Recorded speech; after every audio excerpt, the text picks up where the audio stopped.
This is Scott the Fix-It Guy. Our goal with our videos is to empower you to be able to do the repairs on your own and save a whole lot of money and also get that great feeling of having fixed it by yourself. Today we have a Bosch dishwasher that isn't draining, very common problem. So I'm going to check a couple things. I'm going to take off the filter by turning to the right, lifting it up, and I want to look at this little white thing. My index finger is touching right here to make sure that it's pushed in really strong toward the front of the dishwasher. It's really locked in. If you find that that's loose, that's probably why your dishwasher is not draining. And you just want to make sure that you push it in and down to where you feel like it clicks into place and it can't be easily pulled out. If that thing's loose, that covers the drain impeller and it won't be able to create enough pressure to drain. Put this filter back in, lock it, and we'll give it a test to see if it's going to drain any better. So I'll press this power button to start it, then I'll press the start button for 3 seconds or more, and that'll activate the drain cycle. It'll reset any error codes, resets the computer, and it'll drain for about a minute and a half, I think. You'll hear like a pulse, 3 or 4 pulses, and then you'll hear it drain continually. I can hear this one drain a little bit. I can hear the water moving, but not very well. So it could be there's an obstruction in this line, maybe right here.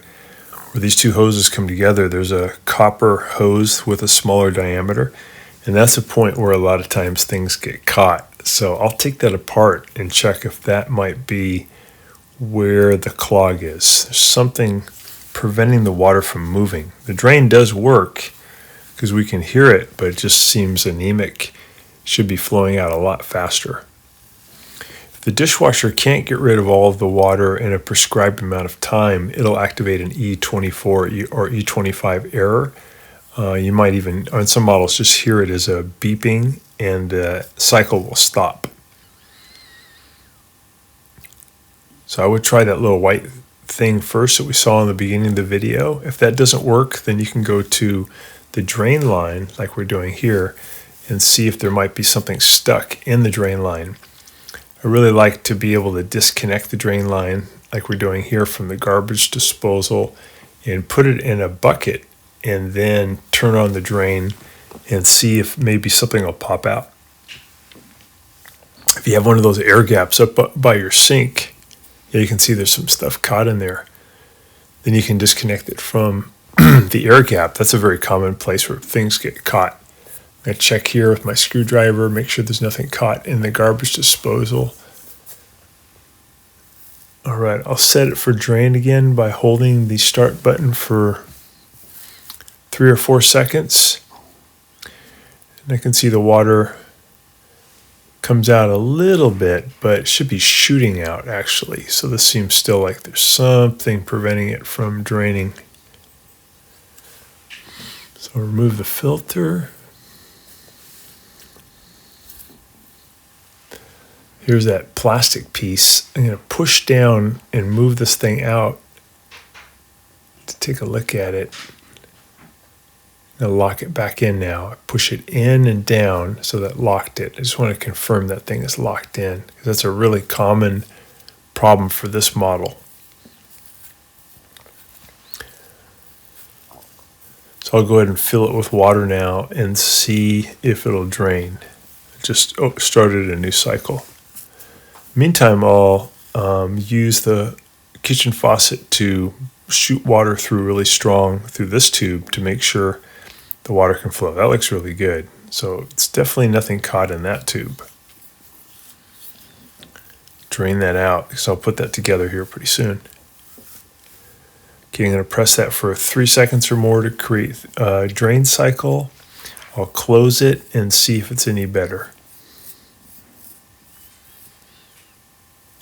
All right, I'm going to pull that little part out, that impeller cover, and I'm going to take my screwdriver and just spin that little propeller thing down there, that impeller. Make sure it can move easily.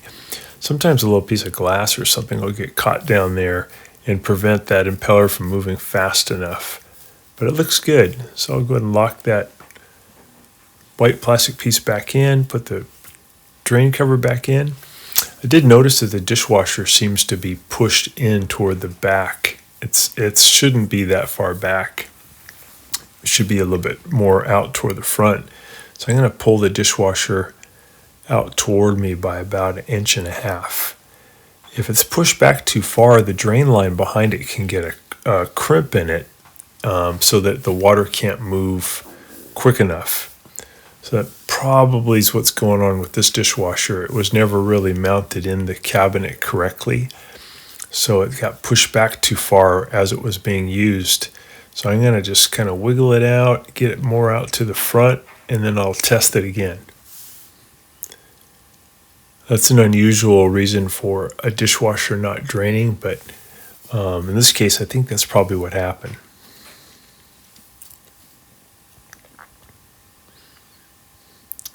Okay, I'll press 3 seconds and close the door, and that should start the drain cycle. It'll pulse, so you'll see some water come out, they'll stop, more water, and then after about the 3rd pulse, it'll come out pretty fast.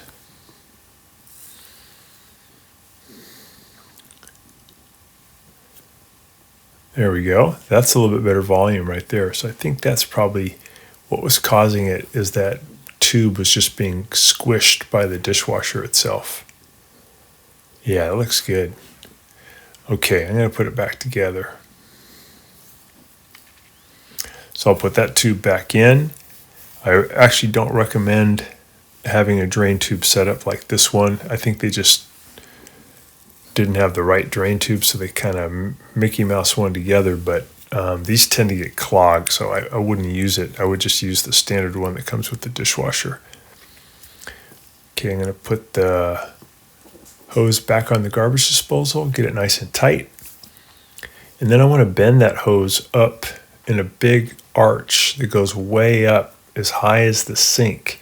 And that way water won't flood the sink and then flood the garbage disposal and then flow backwards into the dishwasher. So I'm going to hold this drain up with some wire so it forms a nice big arch. It goes as high as the sink level.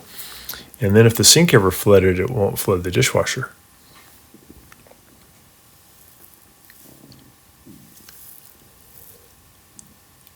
All right, I'll set the drain cycle. Let's see if that's going to work. These are really good dishwashers. They have some of the best consumer rating. They're quiet. They clean the dishes really well.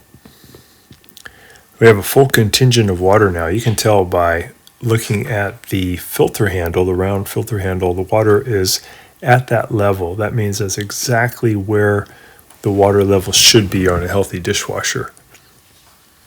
So we'll see if we can get rid of all that water. I'll press that start button for about 3 to 4 seconds. And that'll activate the drain cycle and it'll reset the computer. Close the door, and I should hear it pulse about 3 or 4 times, and then it should be a continuous drain. So it looks good. Looks like it got rid of all the water. And I think that was the problem. That drain line was just being crimped by the dishwasher, which was pushed back a little bit too far. But these are some things you can do with your Bosch dishwasher when it won't drain. The other thing to check again is if you have an air gap up near the top, you can make sure that's clear. That's a common place where things get caught.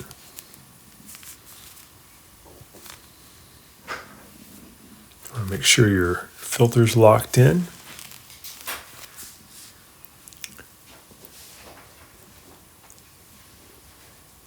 Just doing a little more testing.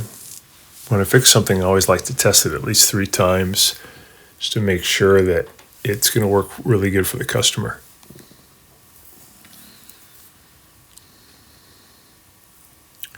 Yeah, that got rid of all the water. That's great.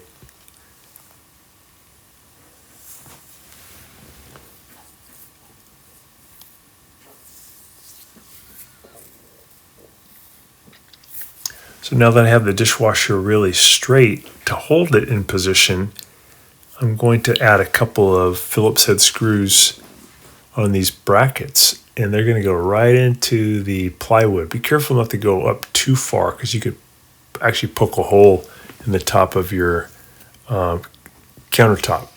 So just go up enough to hold those brackets in place, and that'll keep the dishwasher from moving back and forth.